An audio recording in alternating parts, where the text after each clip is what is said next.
ডগা কচি কচি, এই যে কচি কচি ডগা, এটা তুলে নিয়ে যাবো। আরও আছে।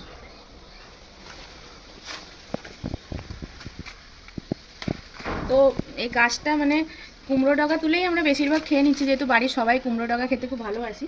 আর কটা সিম হয়েছে ভাবছি সিমগুলো আজকে তুলে নিই, সিমগুলো বড় হয়ে গেছে। এই যে বাহ, এগুলো সব আমার শাশুড়িমা লাগিয়েছে, আমার শাশুড়িমা গাছ লাগাতে খুব ভালোবাসে। এই যে এখানে কটা আছে।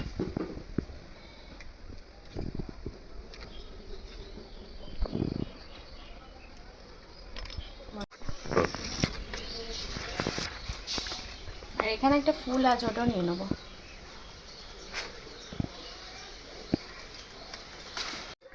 তো এই যে ফুলটা, এটাতে কুমড়ো এসেছে, কিন্তু কুমড়োগুলো কেন জানি না হচ্ছে না। তো মা বললো তুই কুমড়ো ফুলের বড়া খেতে খুব ভালোবাসিস, তুই তুলে নে, সেই জন্য কুমড়ো ফুলটা তুলে নিয়েছি।